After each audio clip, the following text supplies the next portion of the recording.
All right, guys, welcome back to the Pocket Mads channel. It's Maddie here, and in today's video, we're going to highlight some really awesome new deck lists that we consider to be, not necessarily super popular decks, but have done well in online competitions for Pokemon Pocket. We're in the midst of this ranked season. Currently, the B3B season has about a week left until it's all over, and then the next season starts, which is going to be, as you see on the screen here, Ruler of the Skies, the B4 expansion. It's going to be a major update to Pokemon Pocket, and it is coming in just about a week, which is absolutely insane. I'm super excited for it. I wanted to pull this up because they did post on the official Pokemon TCG Twitter that the official teaser for this set, I believe, is coming tomorrow, 7/23 at 6 a.m. Pacific time. So Eastern time, that'll be about 9 a.m. Now tomorrow, if we do get the official announcement or teaser or trailer for B4 for this new expansion, they're going to highlight a bunch of new cards, and I'm certainly going to be talking about them in tomorrow's video. So I just wanted to mention that right here. They did announce this. They made a little bit of post right here on Twitter. So hopefully the news comes tomorrow. And we will be covering the news and all of the new cards. In fact, I'm actually really excited about this set. I'll probably do some early preemptive deck list theory crafting videos leading up to the release of Mega Rayquaza and B4. And hopefully they give some other game updates. I know a lot of people have been looking for extra things to do in the game, extra game modes. So hopefully something like that does come in this expansion or in hopefully, a future update. But anyway, before we also get into the deck list quickly, I just want to talk about the tournament this weekend, which is the PMPT Season number 3 Invitational Tournament. So about 308 total players who are at the top of our leaderboards throughout this entire season of PMPT tournaments have been invited to our special Invitational Tournament, which will be going on this weekend, and we will be crowning the champion of PMPT Season number 3, which is going to be really exciting. It will be live streamed. It's going to be a typical PMPT event, especially for all of the viewers, so definitely tune in this weekend. I'm really excited about it. And again, if you did qualify, if you are one of these players that's listed here on the tournament page down below, go ahead and register. It should just be like every other PMPT tournament. If you are belonging to any of these usernames, you should be able to register, but if you have not been invited, if you do not meet the requirements, then of course you're just not able to register. We do these at the end of the B series mini sets, mostly because every 3 months is basically a PMPT season. So since B4 is coming out next week, basically a week from this Saturday will be the first tournament in the new season. So that's why the Invitational is going on right now. But anyway, that's enough of an intro for today's video. Enough to talk about. Shout out to Mega Rayquaza. I'm really excited. But let's talk about the deck list. We have 1, 2, 3, 4, 5, 6, 7, 8, or 7. Yeah, I believe 7 different decks that we're going to talk about today. Some are kind of brand new. Some have been popping up recently and have been very interesting. So the first deck that we're going to take a look at today, though, is going to be this new Bad Dreams Darkrai Dedenne EX deck. That's right. So, the Sleep Scam stuff has found its way into Dedenne EX and or vice versa, rather. And it's becoming a deck list that some people are playing. Here's an example at the Dark League pop-up is going to be Mono Implo from Germany, who went 5-2. And this is a very straightforward deck list. It is quite literally Darkrai, Igglybuff, and then 2 of the new Dede Circuit Dedenne, which is a really strong card and can hit for 160 damage. However, you need a bunch of tool cards attached to all of your Pokemon. I think some people realized, and I think as time goes on, this Dedenne EX will likely prove to be a very strong card. It's just not a difficult card to actually build the deck around. There's so many strong tool cards, and all it takes is 2 lightning energy to get this thing set up and potentially hitting for 160, but pretty easily 120 damage, which, it only has 120 HP, but it's still a strong Pokemon nonetheless. We are playing Starting Plains plus 2 Giant Cape to give plus 40 HP to any one of our Pokemon. Double Lucky Egg attached to those Igglybuffs means we're going to draw through extra cards in our deck, and then double Small Balloon. So basically, Dedenne can get free retreat, or of course Darkrai can retreat for 1 less energy. So that's the general concept for the deck list. Super straightforward, but it is a deck list that can certainly win games. Now, if you're going up against your opponent that, can counter Sleep pretty effectively, you might struggle.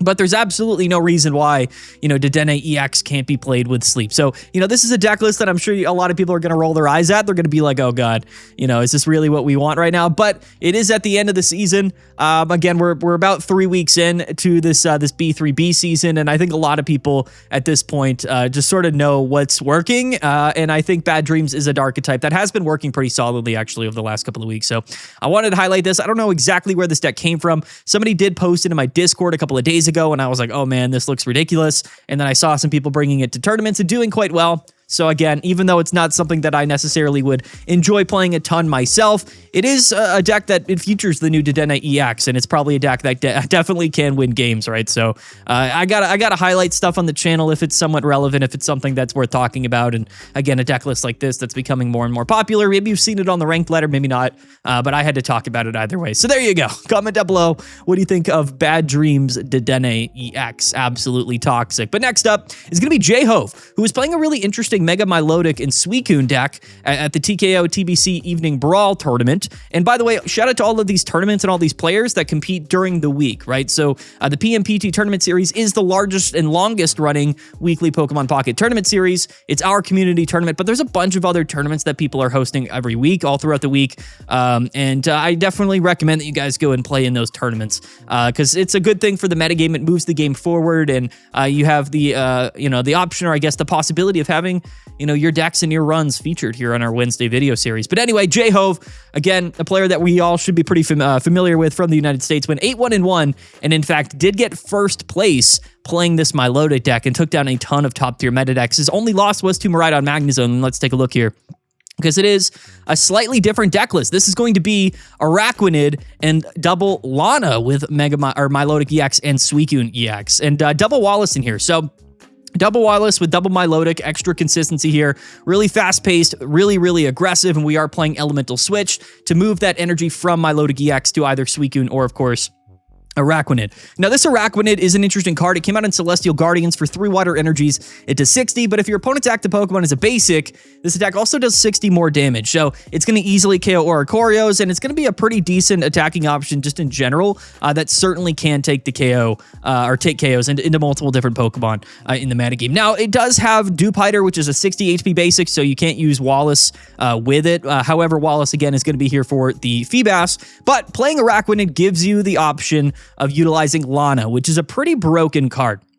So, Lana reads that you can use this card only if you have an Araquanid in play, which again means if it's on the active spot or in the bench, it doesn't really matter. You can switch in one of your opponent's bench Pokemon to the active. So it's basically like a Cyrus, however, the condition, instead of that Pokemon needing damage onto it, you just need to have a Araquanid on your bench. So the flexibility of being able to play double Lana is kind of a big deal. This deck may seem like it's a bit of a stretch, like having to play the 1/1 Araquanid and double Lana to get that effect. But again, Lana is replacing a Sabrina and a Cyrus, which you see in so many top-tier meta decks right now. And as we know, Wallace, Copycat, Research, Pokeball are all great consistency cards. Suicune's drawing 2 cards every turn anyway. So this is actually a deck that flows very quickly. Milotic can actually set up Suicune very early as well. So for the 2 energy attack cost, similar to like the high roll nature when you're playing Suicune Baxcalibur, even if you go first, sometimes if you do get that evolution on your bench on your second turn, you can actually get that attack off a turn earlier with Suicune. And I think that concept still applies here. So again, Milotic, Araquanid setting you up on the bench, right? They're in the back. They're kind of doing what they do, and then Suicune is drawing cards, and it's kind of just hitting the active, and it's being incredibly aggressive. So, it's a deck that, to me, probably makes a lot of sense. This is a very unique, I guess, Suicune deck, one that I just really haven't seen too much of. At all. I don't think I've really seen Lana and Araquanid with Milotic and Suicune, but it is a really cool deck list. And again, first place finish for J-Hove. It's a really interesting progression that we're seeing here this season, and a placement that I definitely think we should be considering pretty heavily. When you take a look at really interesting water-type decks of the metagame over the last couple of months, there hasn't been that many of them. This is one of them, and one that I really do like. So, shout out to J-Hove and shout out to this deck list. One of my favorites so far this season. Next up, an 8-1 record here, which is going to be a first place finish for Boat Satoru Gojo at the TBC Late Night number 5, is going to be Altaria and Gourgiest, right? So Mega Altaria is a Pokemon we're all familiar with. In fact, Altaria Gourgiest is a deck I'm sure most people are familiar with. However, this season it hasn't really seen that much play. So a first place finish at this tournament for a traditional Mega, this is what we call ethical Altaria, an ethical Altaria deck with Jirachi, with Gourgeist, with Comfey, with Shinglings, all of the good stuff that we typically like to see in Mega Altaria. Getting getting a first place finish. So to me, it gives me a little bit of hope. Again, it's always a weird thing. You know, the bad dream sleep stuff is so strong and it's so popular. You know a lot of people are going to end up playing it, but it's always good to remind the players that there are other psychic type deck options. There are other Mega Altaria deck options that aren't playing, Bad Dreams Darkrai. And honestly, this is still, to me, one of the better decks in the game. You never have to worry about Oricorio. Gourgiest is very impressive. It synergizes well with Training Area. A lot of these Pokemon in this deck list you can grab with Lycia. So I just really, really like this Mega Altaria deck list. And I think it's something that should come back. I mean, there's no surprise to me that this deck kind of came out and went 8-1. Its only loss of this tournament wasn't actually the first round against Miraidon Magnezone, but it ended up beating Miraidon Magnezone here in the grand finals, which is interesting. So a really, really strong deck, one that I think is super underrated and has been for quite some time, ever since the Bad Dreams Altaria stuff became popular. So many great ways to play Mega Altaria. I really still, I don't know if Bad Dreams would be my number one option, even at the moment right now, even though, Sleep Altaria has been doing really well. It has been a deck that's been pretty successful over the last couple of weeks, but trust me, Gourgeist is still a top tier strategy. So here you go. It's just not something I've really seen much this season. So I wanted to highlight it, I just wanted to shout out to Satoru Goju for getting first place. Next up is going to be Butterfly Babe with a 3-3 record at the TBC Darksiders tournament. So not an incredible record, but this is definitely a very, very interesting deck list. So I wanted to give it a shout out. And this is going to be Primarina EX with Alolan Ninetales EX. So definitely an interesting water type deck combo. Playing a lot of interesting stuff in here. We're playing one of the Melodious Healing Primarinas, which is actually a really strong card. So once during your turn, you can heal 30 damage from each of your water Pokemon. This is a card that I'm surprised has not seen more play. I know healing isn't like the most significant thing in the game, but that's a lot of healing from each of your Pokemon. This Primarina is really strong.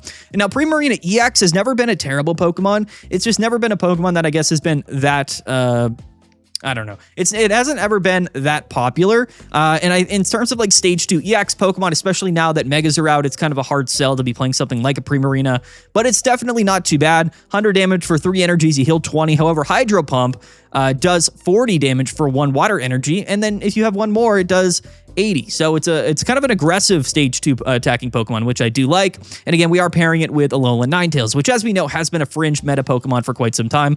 Alolan Ninetales EX is a card that I think a lot of people like. However, it's just a card that doesn't see that much play anymore, but it is something that I'm a bit more interested in seeing, in the future, right? So again, this combo, this is the very much like not top tier meta type strategy, right? There's so many cards in Pokemon Pocket that can win games that certainly are terrible, but the game, especially towards the end of the seasons when you're 2, 3, 4 weeks in, things become very like min-maxed.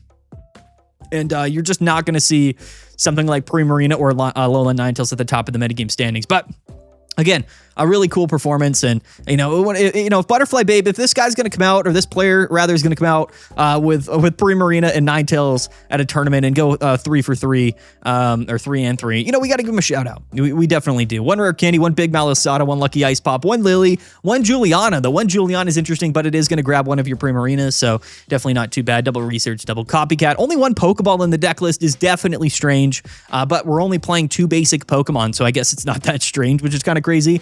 When I take a look at this deck, it is surprising. Like, we literally are just playing 2 EX cards and then 1 Primarina. So it's an interesting thing. This Primarina probably here just for the Oricorio. But yeah, this is a crazy deck. And then Elegant Cape as well, which is a new slot. So cool deck list. What do you guys think of this? Comment down below. Primarina and Alolan Ninetales. Super cool. Shout out to Butterfly. Love it. Love the deck list. Super cool. Okay, next up here from the PMPT number 39 Wishful Wonders tournament this past weekend is yet again the Fossil Man. So we had to highlight him once again. It's Barry Snorlax Rampardos. He came out again, made day 2 once again. And I believe he made it into like top 32. What did he use? 7-2. Yeah. So made it into top 32, 7-2 record. I mean, this is a deck list that has picked up a little bit of steam this last couple of weeks or so. Again, not that much Chingling. I mean, I say that, but Chingling has won the last couple of PMPT tournaments, so it is a little bit sketchy to be playing, Rampardos right now. But I actually just think Snorlax and Barry is a pretty decent leadoff in the current metagame. There's really not much in the game like it. 130 HP, single energy attachment potential with Barry to hit for 70 on a colorless Pokemon. It is fundamentally incredibly strong, and Rampardos is still a super strong Pokemon. The reason why I say reference Chingling when talking about Rampardos is because it's a fossil, so you can't play the fossils if you're under Chingling item lock, which is certainly a pretty big downside, but Snorlax should be able to handle Chingling outright, especially with Rocky Helmet, which I like. And we do have Antiquity in here. We even have an Illima to kind of scoop up our Snorlaxes if we lead with it. I like the deck list. It's a sound deck list, and I think as far as like pure single prize archetypes go, probably one of the stronger decks in the game right now. I really do like it. I think this is a really awesome deck, and again, I think I did reference it last week on Wednesday's video, so I just wanted to talk about it again, because again, he brought it to another PMPD tournament and made day 2 once again. So very proof of concept, going back-to-back day 2 runs, 7-2 records with Snorlax Rampardos. Very, very cool deck list. Shout out to the Fossil Man, who's got a great username, by the way. I saw that he uploaded on TikTok like an edit, like a hype up edit of me and Jay and his run. It was actually a pretty cool like little short video. So shout out to the Fossil Man. I love to see it. Next up, also at the PMPD number 39, Wishful Wonders here is going to be Batty Too Sick from Great Britain, who went 5-3 playing, and he did make day 2, by the way, was playing Gourgiest and Galarian Cursola. So, Galarian Cursola is a rather interesting Pokemon, one that I was always afraid of after this card was released because I thought it could be super toxic, but it never ended up being like the most incredible thing in the game. If you don't know, this is a stage 1 Psychic non-EX Pokemon, does 60 for 2, but it's got the Perish Body ability. And if this Pokemon is in the active spot and is knocked out by damage from an attack from your opponent's active Pokemon, you flip a coin, and if heads, you just knock out your opponent's Pokemon. So as soon as like Mega Pokemon were released, I really thought Galarian Cursola would be a very dangerous card. And honestly, this is a card that I think is probably pretty underrated currently in terms of like most decks just kind of get into like an EX, even a Mega Pokemon pretty often. And then, they just have to attack. Like that's the fundamental like concept of their deck list, and Galarian Cursola kind of is super punishing, especially for those 3 prize Pokemon. Indeedee helps it stay alive a little bit. Peculiar Plaza kind of keeps the the Indeedee safe on the bench. Hiking Trail, Peculiar Plaza. It's a really interesting deck. I mean, this is a card that I would be very terrified to hit. And again, this player did go 5-3. So when you take a look at a deck like this, they did lose to Charizard, probably because getting over the Entei would be difficult. Lost to Greninja, Dark Greninja, and then Zoroark, which is a 2-prize archetype. But look, it beat Sceptile, beat Sceptile, beat Sceptile, beat a Dark Greninja, in fact. So, I mean, to be honest, like, this is just a deck that can certainly, like, just toast so many different top-tier meta decks in the game. It's one of the things that I'm just absolutely terrified of taking over the metagame, you know what I mean? There's so many cards like this. This is a card that could be extremely relevant at one point just by, like, if something were to come out in like a new expansion that just synergizes really well with it, and all of a sudden we're just like in a really awkward place where Galarian Cursola is broken. But maybe that happens, maybe it doesn't. Just all speculation. But either way, shout out to Galarian Cursola. A day two performance here. From Batty Too Sick, a really, really fun deck list. And again, we got to reward the players that are bringing these really interesting decks to, the tournaments, because it is really cool to see. And there's a lot of really strong decks that aren't really considered, top tier kind of meta strategies, but are quite easily able to win games. But anyway, lastly here is going to be right here. What is this going to be? Elite Four, CLE Marley? Clemarley? 07 from France. 7-1 run. The $20 BEC's weekly Mega Altaria Shiny is the prize, which is cool. This is Hisuian Goodra, and this is a deck that I've gushed about over the last couple of weeks. A deck that I think is probably one of the most underrated decks in the entire game. It's extremely good. 7-1 record. He went 7-0 into top 16, ended up losing to Blaziken, but a deck that I think is extremely strong. We have talked about this a couple of times so far this season. Just another instance of one of these off-meta decks having a really great performance at a tournament this week, so we had to highlight it. That's what it's all about here on Wednesday. Hisuian Goodra. Gumi's underrated, but anyway, it's Lily, Lucky Ice Pop, Heavy Helmet with Hisuian Goodra and the Securely Sheltered ability, which you flip a coin, and if heads, you reduce it by a lot of damage. 80's a lot in terms of damage reduction. You're probably playing Steel and Water Energies for this deck list. I don't know if they have that listed. They don't, but I assume you're still playing Dual Energies. Mantike just kind of helps you satisfy one of those energy conditions because, of course, we're not playing, or we don't have access to a Metal-type energy accelerating baby. That would be really cool, though. I think the Steel type probably does need some energy acceleration. I can't think of any of it. It's like the one type in the game that really just doesn't have anything. I guess Fighting as well. Fighting, I guess, doesn't either. But anyway, that's a tangent. This is also a Lycia deck which we love because Lissia is a really good card and finds its way into many top-tier meta decks. We love to see it. Just a really cool deck, a really strong deck, one that I think probably deserved to see way more play, if we're being honest with you. But anyway, guys, there you go. It's a short video today. You know, it's the end of the season. We got the Mega Rayquaza stuff coming tomorrow. You know, we're at the end of this sort of era, right? We're going into a new era. It's really exciting because, again, it's every 3 months we get the major sets, right? So, you know, like B1, B2, B3, like now we're at B4.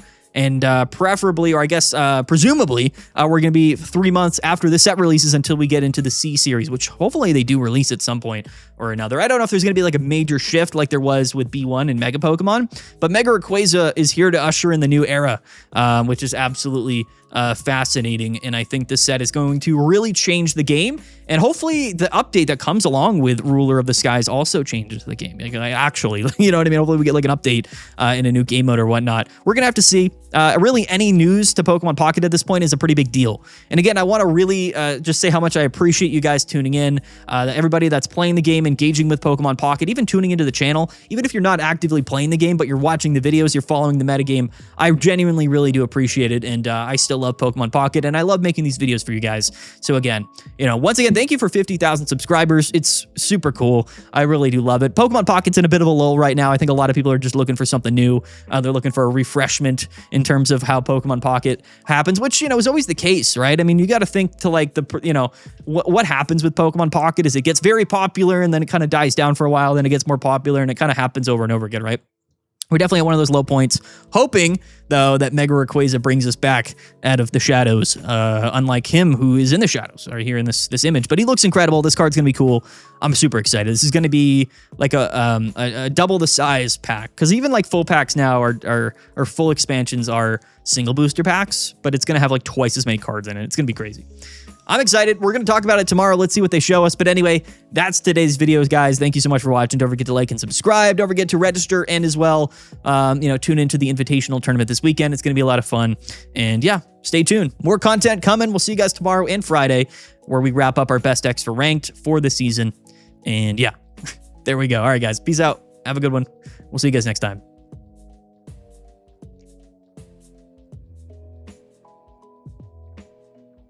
Bye.